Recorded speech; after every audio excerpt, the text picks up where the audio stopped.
Olá, tudo bem? Olá a todos, estamos aqui para a nossa primeira aula desse curso de Mecânica Estatística da pós-graduação do IFISC, nesse primeiro semestre de 2021. Tá? Nas notas de aula, eu sempre vou chamar aqui de StatFis, que é uma abreviação para o inglês de Statistical Physics, Física e Estatística, mas é o curso de Mecânica Estatística, tá bom? Vamos lá. Então, os objetivos dessa aula são apresentar o curso, certo? E iniciar uma discussão sobre elementos de análise combinatória. Vocês vão ver que os primeiros argumentos vão ser muito simples, só que por mais simples que eles sejam, eles se manifestam em procedimentos de cálculo de física e estatística. Eu vou tentar mostrar isso para vocês, não só nessa aula, mas principalmente nas posteriores, tá bom? Então, ó, aqui, para vocês estudarem posteriormente, há toda uma apresentação sobre a filosofia do curso, tá bom? Eu vou mencionar aqui sem ler isso literalmente, tá? Então, eu vou pular essa apresentação. Passei aqui da página 1. Vou deixar aqui na página 2, página 3, ok, ó. É todo um preâmbulo sobre a natureza do curso que a gente vai discutir. E depois a gente vai começar a falar numa grande seção de elementos de probabilidade e vamos falar de análise combinatória. Mas vamos lá. O que foi toda essa parte que eu pulei até agora? A física estatística de equilíbrio, ela nos dá o comportamento estacionário, depois de muito tempo, quando há um processo de equilíbrio, o termo melhor é estacionário, certo? De um sistema de unidades independentes. A gente fala em gás ideal, certo? E coisas do tipo, tá? Então, tipicamente é esse. É um cenário da física estatística que se encerrou no século XIX. O que são problemas mais difíceis, desenvolvimentos menos antigos da física estatística? A gente também tem grande atenção na física estatística de unidades interagentes, acopladas, e podem ser fortemente acopladas, como a gente observa em transições de fase críticas, tá certo? Então, esse vai ser um dos pontos atacados nesse curso, né? Nós estudarmos sistemas de unidades fortemente interagentes, mesmo que seja no equilíbrio, tá? Vai para o equilíbrio. A gente vai tentar caracterizar os comportamentos de escala e de criticalidade desses sistemas, tanto clássicos quanto quânticos. Repare, nós vamos falar sobre transições de fase de sistemas clássicos. Nós vamos ver também sistemas quânticos independentes, só que as estatísticas quânticas introduzem um tipo de interação efetiva por regras especiais de ocupação dos níveis energéticos. Então, mesmo que você tenha sistemas de partículas quânticas formalmente não interagentes, as estatísticas quânticas introduzem efetivamente um tipo de interação. Esses vão ser os nossos modelos de unidades interagentes, ou fortemente interagentes. Um outro desenvolvimento, além da física estatística de equilíbrio tradicional, dos sistemas mais simples, é estudar a dinâmica temporal de sistemas estocásticos, tá bom? O que são sistemas estocásticos? Sistemas em que você tem variabilidade. Variabilidade é todo aquele cenário em que nós temos que lidar com questões probabilísticas e estatísticas. Pessoal, probabilidade e estatística são temas muito relacionados, mas não são a mesma coisa, tá? Na verdade, eles são procedimentos inversos. Vamos conversar sobre isso em aulas futuras. Tipicamente, o que a gente chama de física estatística é uma física probabilística, e não exatamente uma física estatística, porque não costuma haver inferência sobre características do seu sistema. Mas deixa isso para depois. Eu vou mencionar temas como esses, pertinentes para análise de dados, também em aulas futuras, tá bom? Então, esse é o nosso cenário. Tradicionalmente, graduação, física estatística de equilíbrio de unidades que não se enxergam. 2 desenvolvimentos: equilíbrio de unidades fortemente interagentes, dinâmica de unidades não interagentes ou fracamente interagentes. A gente estuda isso pelo contexto de processos estocásticos, esse último problema. É um framework para a nossa física estatística fora do equilíbrio. Só que eu começo do básico. Então, vamos lá. Temos aqui uma grande seção de elementos de probabilidade e eu vou mencionar aqui conceitos fundamentais de análise combinatória. Pessoal, o princípio fundamental da análise combinatória é o chamado princípio multiplicativo. Olha só, eu vou ler aqui literalmente, mas vocês vão ver que a ideia é bem simples. Se uma certa condição, condição A, puder ser satisfeita de uma certa quantidade de formas diferentes, Na, e se além disso, independentemente de como a condição A foi satisfeita, uma segunda condição B puder ser satisfeita de NB formas, a questão é, de quantas formas nós podemos satisfazer as condições A e B simultaneamente? Produto. Na vezes NB. Pessoal, a origem disso aqui é a multiplicação, lá quando as crianças estudam isso no segundo ano fundamental, tá bom? A gente sabe que a ideia de multiplicação é você ter um retângulo com quadradinhos ou com pontinhos, uma malha, e você sabe que você não precisa contar todos. Você pode fazer a quantidade de unidades na vertical, vezes a quantidade de unidades na horizontal, e você tem a quantidade de unidades nessa sua malha retangular. É isso. Em teoria de conjuntos, a gente poderia dizer que a gente teria dois conjuntos A e B, e a gente quer formar o produto cartesiano, A por B. Então, vamos formar pares ordenados. Então, por exemplo, este A1 pode se combinar com B1, B2 e B3. Estão aqui. Enquanto o A2 também pode se combinar com B1, B2 e B3. 2 unidades, 3 unidades. O produto cartesiano de pares ordenados, a gente distingue as condições A e B, nos dão 6 possibilidades. Bom, pessoal, esse Nzinho aqui eu vou usar muitas vezes para indicar a cardinalidade de um conjunto finito. É o número de elementos. Então, o número de elementos no produto cartesiano de A por B é a cardinalidade de A pela cardinalidade de B. Aqui, pessoal, eu poderia ter escrito N, abre parênteses, A grande, fecha parênteses também, tá bom? Seriam as cardinalidades desses dois caras. Nossa, né? Muito fácil. Pessoal, esse princípio multiplicativo, ele é a origem e a motivação do conceito de independência estatística. Quando nós falarmos que uma probabilidade de dois eventos conjuntos puder ser fatorizada como probabilidade do primeiro evento vezes probabilidade do segundo, nós vamos estar adotando uma definição mais ampla baseada no princípio multiplicativo. Então, por mais simples que ele seja, por isso que eu quero mostrar aqui. Notem que a gente não está falando de probabilidade por enquanto, só de enumeração combinatória.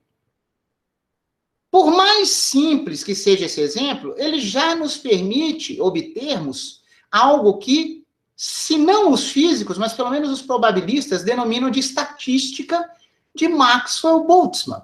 Tá? Normalmente os físicos usam esses termos de estatística quando você tem um sistema em contato térmico com um reservatório a temperatura T, e aí os números de ocupação dos níveis de energia, como que as suas partículas se distribuiriam por um certo conjunto de níveis energéticos, dependeria da temperatura, tá bom? Para os probabilistas, o que interessa é que nós tenhamos partículas distinguíveis, esse é o caráter de uma partícula clássica, e não quântica, certo? Então, a gente quer saber de quantas formas N partículas distinguíveis entre si podem ser alocadas em R níveis energéticos disponíveis. Pessoal, uma imagem que eu vou usar sempre que possível para a gente expressar probabilisticamente um fato físico é dizer que nós queremos alocar bolas em urnas. Então, as nossas partículas clássicas aqui seriam bolas que deveriam ser distribuídas em urnas. As urnas, nessa nossa aula aqui de hoje, sempre serão distintas umas das outras, porque cada uma delas corresponderia na física a um nível energético diferente. E a gente quer saber, por exemplo, onde os nossos elétrons se distribuiriam em níveis de energia. Ah, mas elétrons são quânticos. Eu usei essa linguagem aqui agora muito informalmente. Para a gente fazer estatística de Maxwell-Boltzmann, nossas partículas são distinguíveis. Tá bom? Então, dois níveis energéticos que tenham cada um deles uma partícula, eles não são iguais, porque é uma partícula 1 aqui e uma partícula 2 lá. Isso é diferente se a gente trocar as partículas. Quanticamente não será, mas classicamente, para Maxwell-Boltzmann é diferente. Então vamos lá. De quantas formas podemos distribuir N bolas distinguíveis em R urnas também distinguíveis? Sem limite de ocupação, tá? Podemos colocar todas as bolas numa urna. Aí, como que a gente faz? Aquelas brincadeirinhas de combinatória lá do ensino médio. Olha só, a gente imagina aqui todos os possíveis estados, a quantidade de estados disponíveis para cada uma das partículas. Essas partículas são distinguíveis. Então, primeiro vamos ver o que a gente faz com a primeira. Quantos estados ou níveis energéticos estão disponíveis para a primeira partícula? R. Joguei lá num nível energético. Joguei num estado. A linguagem é quântica, mas é tudo clássico aqui, tá? Pela estatística de Maxwell-Boltzmann, não importa que eu já joguei a partícula 1 em um desses R níveis. Aquele nível continua disponível para mim. Então, independentemente de como eu satisfiz a condição A, lá na minha linguagem ali do princípio multiplicativo, independentemente de em qual nível eu teria lançado a partícula 1, eu continuo a ter R estados disponíveis para a partícula 2, ou R urnas disponíveis para a partícula 2. Tá? Isso não depende de qual desses R teria sido efetivamente atribuído à partícula 1. E assim por diante. R possibilidades, R possibilidades, R possibilidades. Nós teríamos R elevado a N possíveis configurações. Cada troca de duas partículas quaisquer entre os seus estados, ou das bolas entre suas urnas, daria uma configuração distinta. Então, R elevado a N é esse número de estados, nós diríamos que 1 sobre esse número seria a probabilidade de qualquer microestado dessas partículas distinguíveis distribuídas nesses R estados. Os probabilistas chamam isso de distribuição de Maxwell-Boltzmann, embora não apareça temperatura nenhuma. Bom, quando os físicos considerarem Maxwell-Boltzmann, esses caras podem depender da temperatura, mas a estrutura qualitativa do número de estados disponíveis e do número de partículas que você tem vai estar dessa forma aqui. Tá? O número de estados disponíveis estará na base e o número de partículas que você quer alocar nesses estados estará aqui. Pessoal, um outro princípio básico da combinatória, que não tem o devido reconhecimento, o pessoal pensa, é mesmo, combinatória, eu fiz aquele monte de multiplicaçõezinhas nas casinhas. Cara, claro, ele é importante, é essencial, mas o princípio aditivo, gente, ele é muito mais importante do que parece. Ele diz, essencialmente, o seguinte, você pode quebrar o seu problema em subcasos mais simples, sendo que esses subproblemas sejam mais fáceis. É uma estratégia dividir para conquistar, tá bom? A questão é, só com muito treino e com muita experiência, você aprende como dividir. Vocês vão ver que, de uma forma elaborada e num contexto probabilístico, esse princípio aditivo estará por trás dos nossos principais desenvolvimentos na parte de processos estocásticos desse curso. Ele leva a equações mestras, ele leva a equações de difusão, ele explica o random walk. É sensacional, tá? Mas estamos num contexto em que isso não se revela tanto. Vamos lá. O que é o princípio aditivo? Se você tiver duas condições, A e B, mutuamente incompatíveis, eu sei que se eu tiver uma, com certeza eu não tenho a outra, se elas puderem ser satisfeitas respectivamente de NA formas e NB formas, nós teremos NA mais NB formas de uma e apenas uma dessas condições ser satisfeita. A gente vai ver exemplos daqui a pouco, tá bom? Nós vamos tentar ilustrar esse princípio com teoria de conjuntos, com diagramas de Venn também, como fizemos para o princípio multiplicativo. Imagine que você tem uma série de, digamos assim, possibilidades de realização ou de satisfação de uma condição A. E você tem uma série de possibilidades de satisfazer uma outra condição B. Podia ser que você satisfizesse algumas dessas condições simultaneamente. Por exemplo, lance um dado simples e peça: eu gostaria de ter um resultado par e múltiplo de 3. Existe algum resultado de um dado simples que seja par e múltiplo de 3? Sim, 6. Tá? Então, esse A faria o papel do par, o B faria o papel do múltiplo de 3, e no caso de um dado, haveria um cara aqui dentro que seria o número 6, que satisfaria ambas as condições simultaneamente. Não é isso que eu quero fazer aqui no princípio aditivo. Por isso que eu marquei xizinho aqui, ó. Eu vou imaginar que eu tenho um resultado legal quando não for possível satisfazer as duas condições simultaneamente, tá bom? Olha só, uma relação básica de teoria de conjuntos é a cardinalidade do conjunto união, da união desses dois caras. A gente sabe na teoria de conjuntos que é a quantidade finita, né? Tudo isso aqui é finito. De elementos do conjunto A, mais a quantidade de elementos do conjunto B. Só que isso poderia introduzir uma dupla contagem dos membros da intersecção dos dois conjuntos. Tá? A gente poderia estar contando 2 vezes esses xizinhos em vermelho.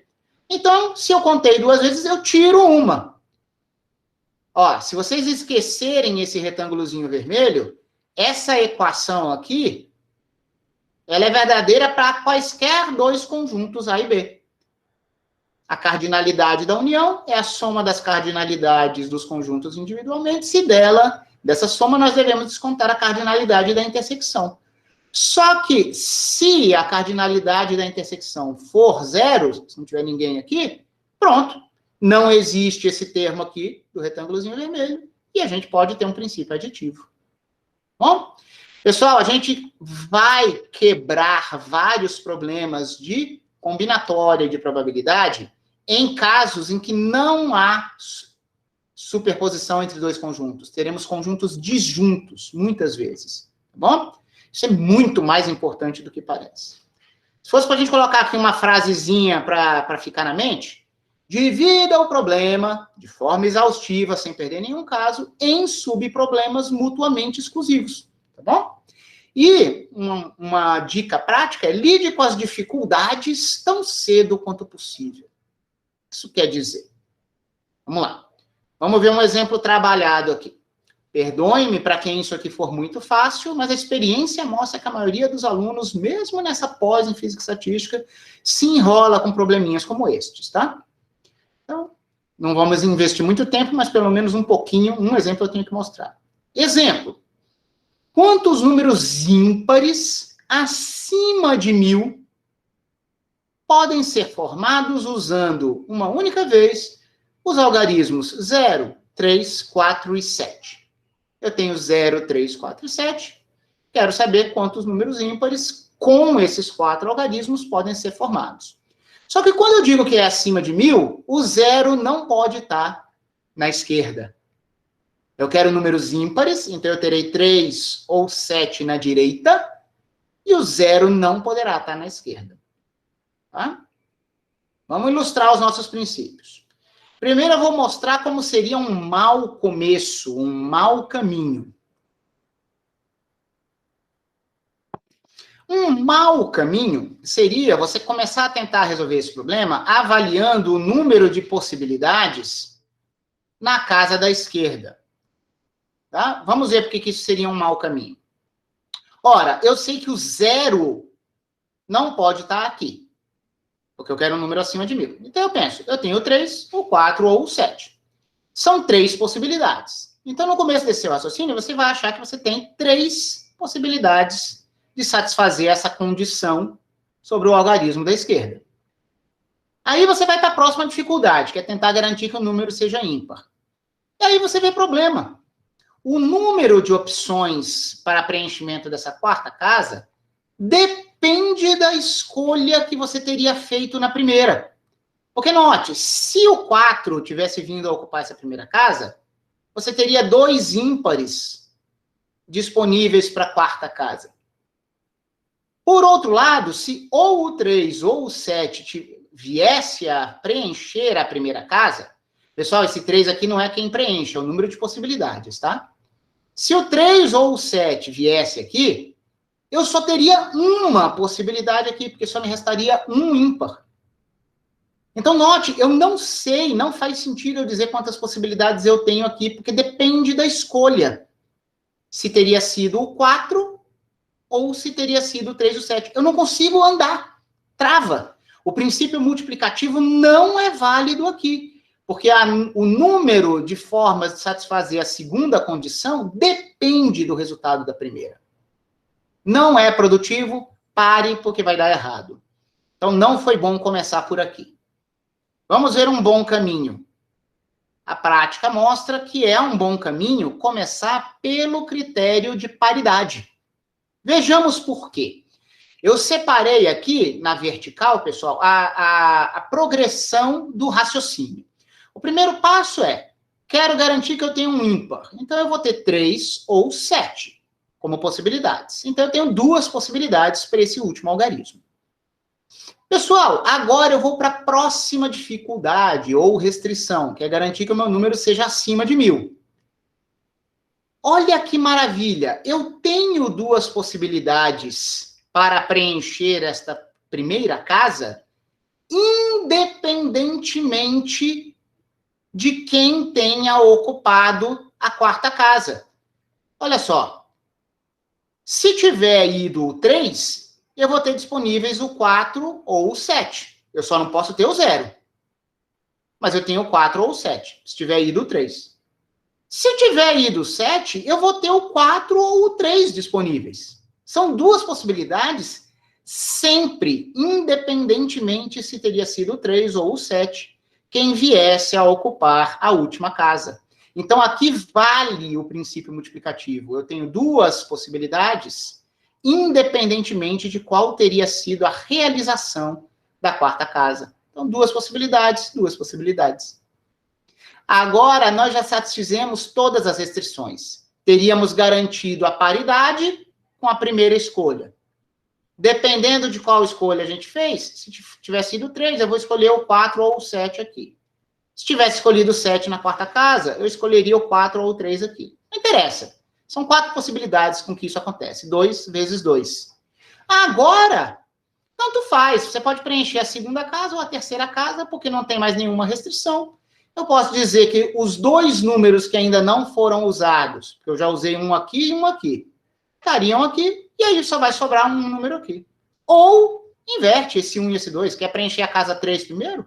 Tanto faz. Em qualquer cenário, você ficará com 2 vezes 1 vezes 2 vezes 2, que dá 8. Então, 8 é a resposta.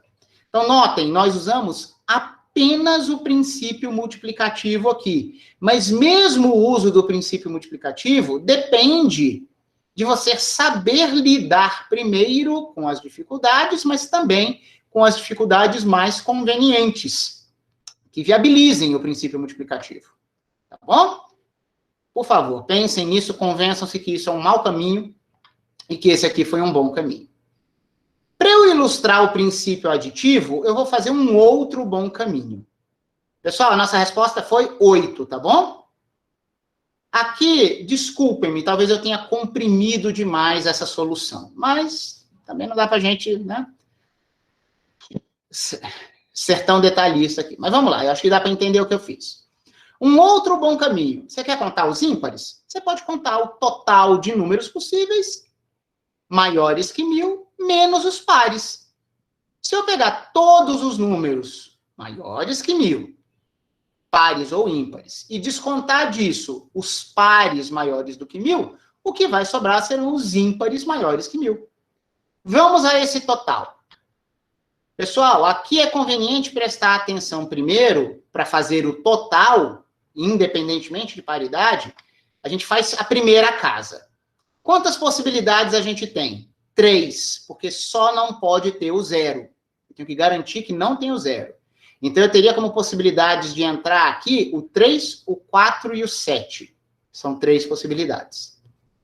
Pessoal, eu estou calculando o total. Aqui não me interessa se é par ou ímpar. Então, não tem mais dificuldade. Não sei se foi o 3, ou o 4, ou o 7 que entrou aqui. Usei um deles, reduziu para 2. Só que agora sobe para 3 de novo, porque agora o 0 está disponível para eu preencher a próxima casinha. Lembrem-se, aqui eu não me preocupo com paridade. Então, 3 possibilidades, 2 possibilidades, 1 possibilidade. Esse 1, esse 2 e esse 3 aqui, eles poderiam estar em qualquer ordem aqui. 3 vezes 3, 9 vezes 2, 18. 18 é o total de números maiores que 1000, tanto pares quanto ímpares. Agora vamos ver os maiores que 1000 que sejam pares. Se eu estou preocupado com a paridade, eu vou cuidar primeiro da quarta casa, para que neste subcaso eu possa usar o princípio multiplicativo. Se eu tentasse começar pela primeira casa, eu ia ter o mesmo problema do mau caminho do alto desta página. Então vamos lá. Agora eu quero pares, tá bom? Pessoal, eu tenho um problema. Se vai ser par, quer dizer que pode ser o 0 ou o 4. Isso afeta o meu desenvolvimento. Porque se eu colocar o 0 aqui, nessa quarta casa, eu sei que eu não vou ter problemas na primeira casa para garantir que esse cara seja maior do que 1000. Por outro lado, se eu colocasse o 4 na quarta casa, eu teria que tomar cuidado para não colocar um 0 aqui. Então, esse total de pares, pessoal, pode ser separado aditivamente em 2 casos mutuamente exclusivos.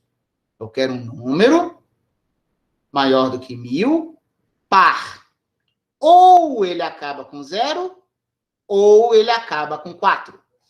São todas as possibilidades, e essas possibilidades são mutuamente exclusivas. Ou a minha quarta casa é 0, ou a minha quarta casa é 4.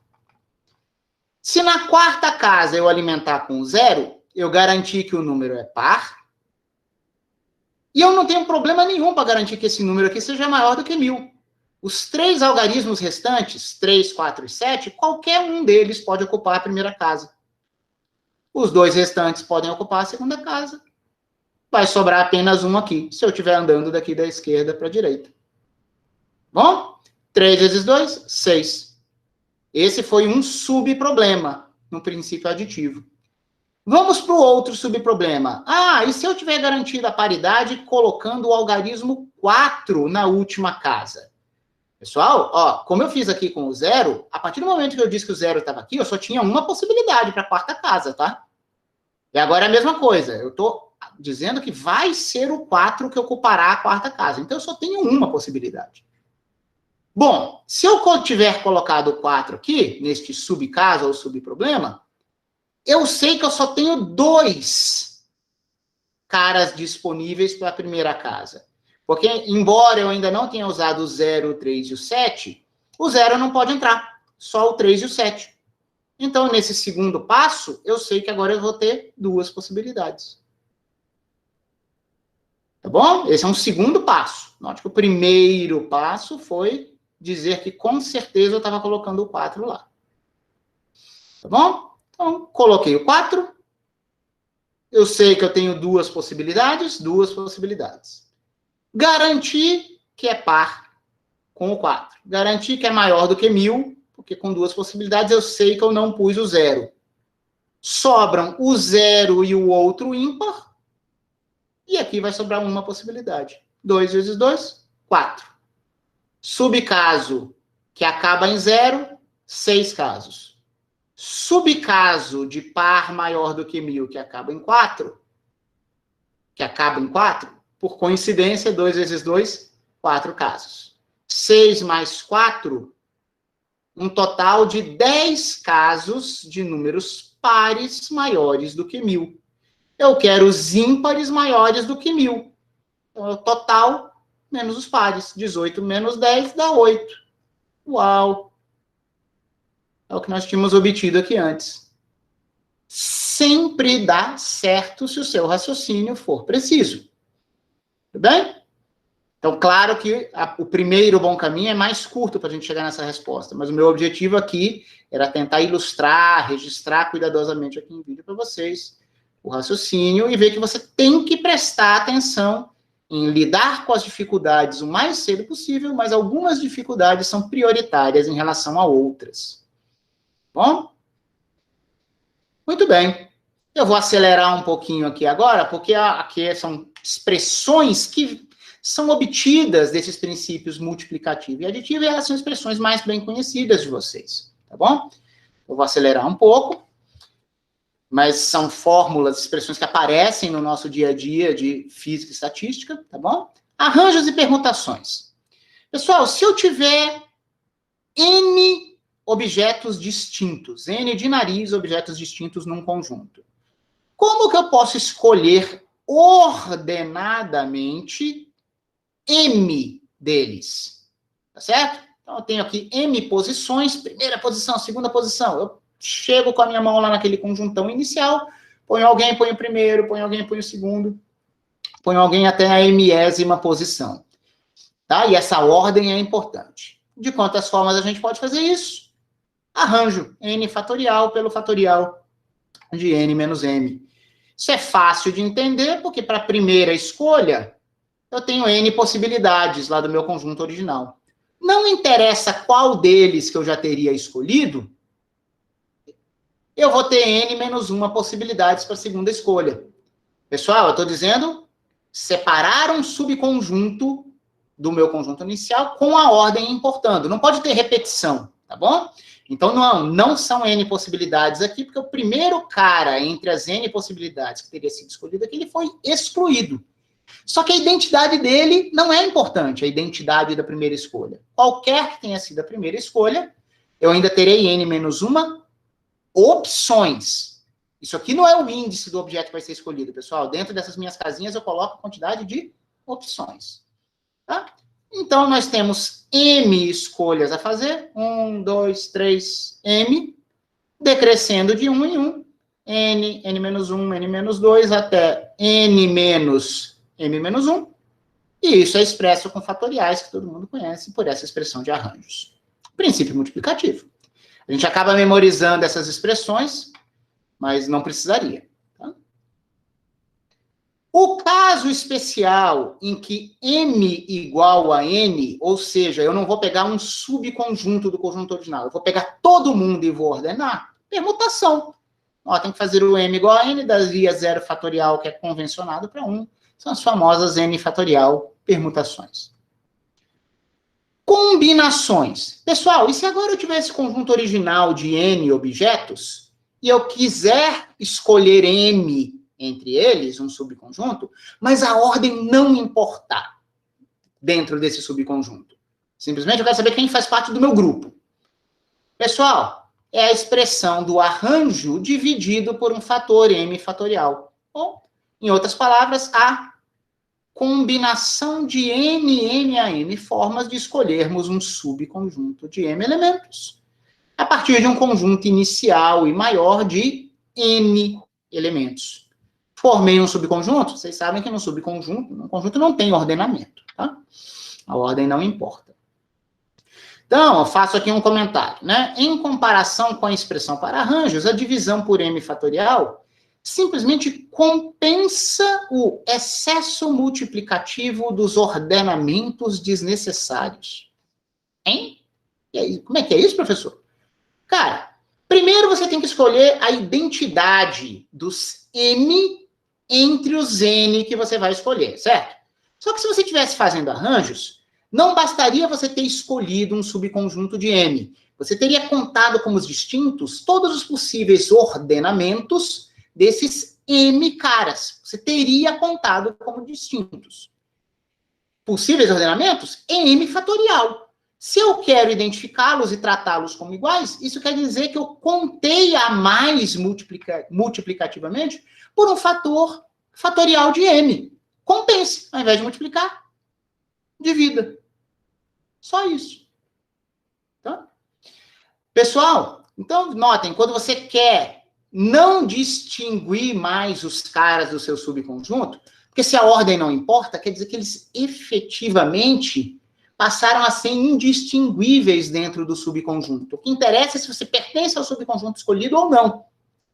Então, você sair de um caso de distinguibilidade para indistinguibilidade, lá dentro, tem um fator fatorial. Para quem já estudou física e estatística de equilíbrio, estudou o paradoxo de Gibbs, você tem uma correção na função partição do seu sistema por uma divisão ad hoc, certo? Colocada com a mão por um fator 1 sobre nzão fatorial, que é o número de permutações das suas partículas, porque elas seriam indistinguíveis. O paradoxo de Gibbs tem alguma polêmica, tá? Ele é normalmente mal resolvido nos livros de física e estatística. Mas para quem sabe do que eu estou falando, ou quando alguém se deparar com o paradoxo de Gibbs, vocês vão ver que em 99,99% dos livros, há uma falta de extensividade da entropia de um gás ideal num problema de mistura que seria resolvida por um fator, uma divisão pelo fatorial do número de partículas que é colocada na mão. Isso seria a solução do paradoxo de Gibbs. Depois podemos conversar sobre se esse é o melhor procedimento ou não. Sem dúvida, é o procedimento padrão e tradicional. Tá bom? Mas é análogo a essa divisão aqui. Então, notem, é um probleminha de combinatória simples, mas esse simples argumento se manifesta em relações físicas, tá? Isso aqui teria uma relação com o paradoxo de Gibbs. Tá? O paradoxo de Gibbs surge de um experimento hipotético em que você violaria as propriedades da entropia se não tivesse essa tal divisão pelo fatorial do número de partículas. Leiam mais sobre isso se tiverem interesse. Bom, falamos de princípios multiplicativo, aditivo, vimos exemplos, começamos a falar de arranjos e permutações, falamos de combinações. Pessoal, olha que coisa curiosa. Eu mencionei oralmente aqui, agora há pouco, que quando eu tenho um conjunto original de objetos distintos, né? Quando eu quero fazer arranjos ou combinações. E aí eu vou escolher um subconjunto. Então eu peguei aqueles objetos distintos para constituir o meu subconjunto. Mas eu mencionei aqui que quando a ordem não importa, só o que interessa para mim são os objetos que foram escolhidos do maior conjunto original para virem para o meu subconjunto. A gente dividiria em qualquer concretização dessa divisão, dividiríamos os elementos do conjunto original em dois tipos. Os que se tornaram membros do subconjunto e os que não foram selecionados. E a gente não distinguiria entre esses caras, porque a ordem não importa. Então, embora combinações e arranjos tenham sido pensadas para conjuntos inicialmente de objetos distintos, a fórmula de combinação vale para a gente trabalhar com coleções de objetos indistinguíveis em duas categorias. Todo mundo que foi selecionado para o seu subconjunto, eles são indistinguíveis entre si, porque não tem ordem. E quem não foi selecionado também é indistinguível entre si. A gente passa a ter dois tipos de objetos indistinguíveis. Então, o resultado da combinação vai valer para esse caso. Vejamos uma aplicação importante. Vamos obter a estatística de Fermi-Dirac. Dirac, eu sempre confundo a pronúncia. As pessoas falam as duas, né? Dirac é o que eu mais falo. Estatística de Fermi-Dirac. Bom? Pessoal, de quantas formas N bolas indistinguíveis, vamos contrastar com a estatística anterior, certo? Podem ser distribuídas em R urnas, tá? Olha as diferenças. Agora, as minhas bolas são indistinguíveis entre si. Contraste marcante com Maxwell Boltzmann. E, além disso, as minhas R urnas, elas têm limitação de capacidade. Cada urna comportará, no máximo, uma bola. Ou fica vazia, ou recebe uma bola. Não aguenta duas. Pessoal, essa é uma expressão matemática para o princípio de exclusão de Pauli.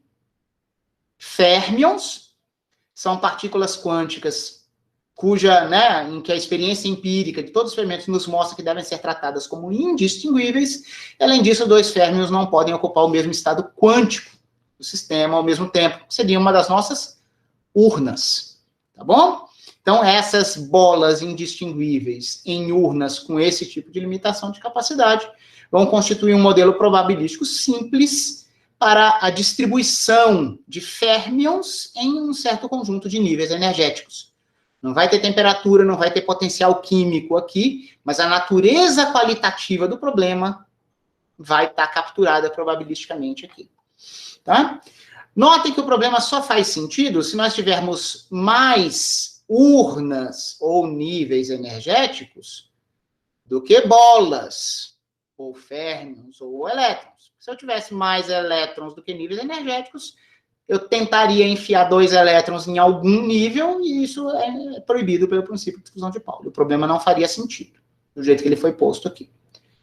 Pessoal, olha só. Então, nós vamos ter algumas urnas com 0 bolas e algumas urnas com 1 bola. Ou, numa linguagem física, alguns níveis energéticos sem população e outros níveis energéticos, cada um deles populados por um único férmion, porque essas são as regras do jogo. Encare aqui como um jogo matemático ou encare como um jogo físico que veio do experimento. Tá certo? Então, tudo que a gente tem que fazer é, dadas as nossas R urnas iniciais, nós vamos escolher entre elas Nzinho que serão populadas. É só descobrir quem está populado e quem não foi populado. É o problema de escolher um subconjunto. E aí, ó, qual elétron está em qual nível energético, não importa. O que interessa é qual nível estaria populado. Então, é o que a gente acabou de fazer, é uma combinação. Uma combinação de R, N a N. Notem que aqui, para mim, o R é um número maior do que N, certo? Tá bom? Não foi isso que eu argumentei aqui agora há pouco? Ó? Como escolher um certo subconjunto, sendo que a ordem entre eles não importa? Pessoal, a ordem, né, os níveis populados são idênticos, porque se eu troco os elétrons entre esses dois níveis, os elétrons são indistinguíveis. Eu não conto isso como uma nova configuração. É exatamente esse framework aqui, certo? Tá? Então, os probabilistas diriam que 1 sobre esse número de microestados igualmente acessíveis seria a estatística de Fermi-Dirac. Pessoal, o termo estatística está sendo usado aqui num jeito próprio da física. Jamais um probabilista ou um estatístico chamaria isso de estatística. Estatística, para eles, é outra coisa. Mas tem a ver com uma certa distribuição de probabilidade. A distribuição de probabilidade seria 1 sobre isso. Esse aqui é o total de possíveis configurações, né, de férmions. 1 sobre isso é a possibilidade. Assim como 1 sobre o R elevado a N seria a probabilidade de cada uma das configurações de Maxwell-Boltzmann. Tá bom? Se a gente quiser ter uma frase aqui que mnemonicamente ajude a gente a lembrar desse uso, né? O pessoal em inglês nos Estados Unidos fala rule of thumb, né? Uma regra do polegar, né? Quando você vai enumerando coisas a fazer. Uma regra prática, sim, mnemônica é: em combinações, como a ordem não importa, os M selecionados são indistinguíveis entre si, bem como os N menos M não selecionados, não escolhidos. Então, apesar da gente formular como uma escolha a partir de um conjunto de elementos distinguíveis, na hora que você formou o subconjunto, você não distingue entre os elementos que foram selecionados e nem entre os que não foram selecionados. Exemplos. Vamos ver um exemplo aqui que vocês vão achar que não tem nada a ver com física, mas tem a ver com física, tá bom? A conta que a gente vai fazer aqui também aparece em todos os livros de física e estatística. No exemplo 2, o exemplo 1 é de preparação, tá bom? Exemplo 1. Pessoal, eu quero que vocês olhem para essa equação. x1 mais x2 mais x3 igual a 10. Que diabo é isso? No R3, isso aqui seria uma equação de um plano. Só que num plano, pessoal, você tem um contínuo ali de possibilidades. Claro que você tem infinitos pontos. Eu quero encarar essa equação num contexto completamente diferente. Eu quero saber quantas são as soluções inteiras não negativas dessa equação. Então, por exemplo, 604 é uma solução. 604 soma 10. 136 também é uma solução. Tá? Só que 0, 0,5 e 9,5 não é solução. Porque não é inteira. E qualquer solução que envolva números negativos também não conta. Há uma quantidade finita de soluções aqui, em contraste com os infinitos pontos que pertenceriam a um plano no R3. Tá bom? Pessoal, essa equação, nessas condições de soluções inteiras não negativas, equivale a um problema probabilístico de bolas em urnas, em que nós queremos distribuir 10 bolas idênticas e indistinguíveis entre si em 3 urnas distintas. Eu quero saber quantas das minhas 10 bolas vão para a primeira urna, quantas irão para a segunda, quantas irão para a terceira. E as urnas são distinguíveis, porque eu digo que primeira urna é uma coisa, segunda urna é outra coisa, terceira urna é outra coisa. Por exemplo, 3, 1, 6 é uma solução distinta dessa, tá? Eu distingo entre essas variáveis. Então, as urnas são distintas, embora as bolas a serem distribuídas sejam indistinguíveis. Vocês percebem que isso adquiriu uma formulação muito parecida com as combinações que a gente acabou de ver? Olha só, a gente vai fazer um truquezinho aqui de mapear cada possível solução desse problema em uma configuração de bolas e urnas. Tá?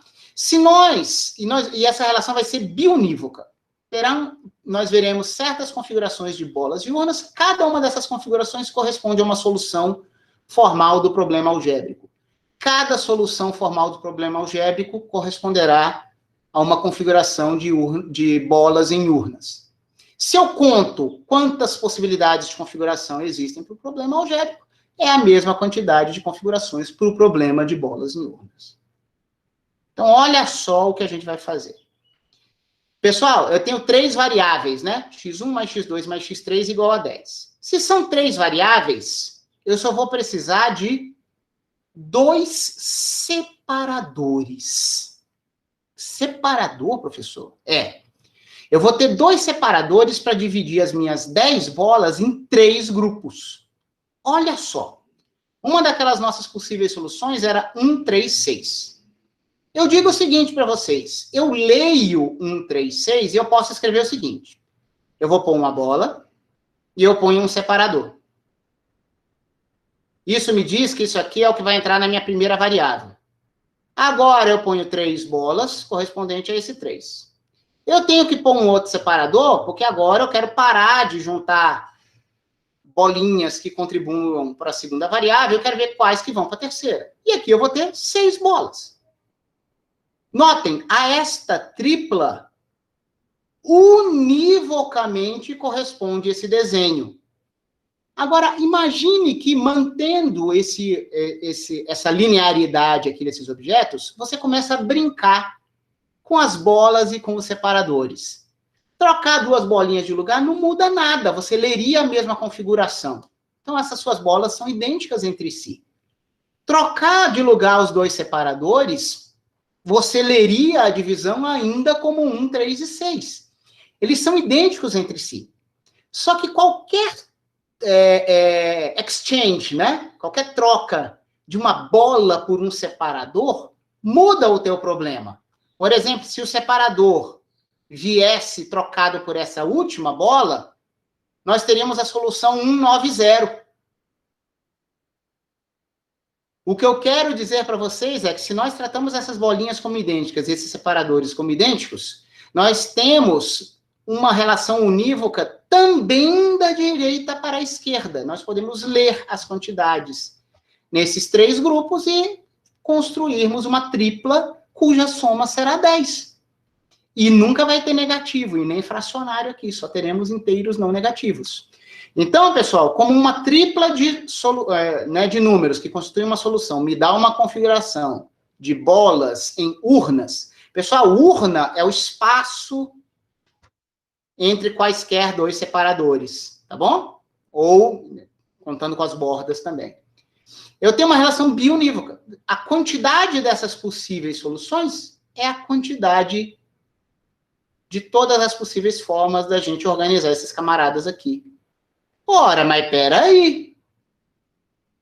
Aqui eu tenho são 10 mais 2, né? São 12 posições. Tudo que eu tenho que dizer é quais são as posições ocupadas ou pelas bolas ou pelos separadores. Se a gente chamasse isso aqui de 1, 2, 3, 4, 5, 6, 7, 8, 9, 10, 11, 12 posições, eu diria que os separadores estariam nas posições 2 e 6. Eu escolhi de 1 a 12, eu escolhi o 2 e o 6. Mas não importa quem vem primeiro ou quem vem depois, porque esses separadores estariam podendo ser tirados. Pessoal, nós temos 12 objetos no total, dos quais 10 são de um tipo e 2 são de outro tipo. 10 idênticos entre si, que são as bolinhas, e 2 idênticos entre si, que são os separadores. Quantas configurações diferentes existem para isso? Fatorial de 12 Só que eu quero escolher duas posições, sendo que a ordem não importa. É a combinação de 12, 10 a 10. 12 fatorial por 10 fatorial é 12 vezes 11, dividido por 2, 6 vezes 11, 66. Nós mapeamos um problema que parecia muito difícil em outro que cai exatamente numa interpretação combinatorial. O que isso tem a ver com física? Para a gente encerrar a aula de hoje, vamos ver quem é a estatística de Bose-Einstein. De novo, quem usa o termo estatística aqui é físico. Para um probabilista, isso não, nem faria muito sentido chamar isso de uma estatística. O que a gente vai fazer é tentar determinar qual é o número de configurações possíveis de um sistema sob certas regras. Quais são as regras para bósons? Bósons podem ficar próximos uns dos outros, sem problema. Só que eles são indistinguíveis. Esse é o grande contraste com Maxwell-Boltzmann. As partículas distinguíveis de Maxwell-Boltzmann também não ligam se elas ficam próximas umas das outras. Elas não têm problema de acumulação como os férmions.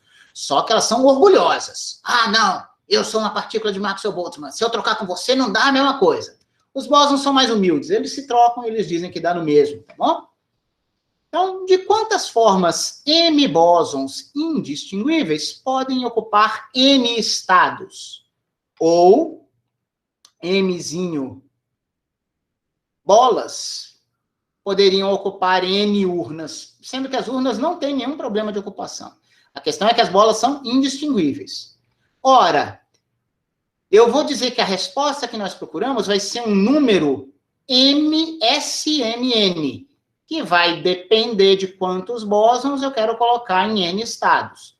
Vocês podem dizer que isso aconteceu para as duas outras estatísticas também. Também dependia de dois números. Mas aqui eu estou querendo dar um nome para essa solução.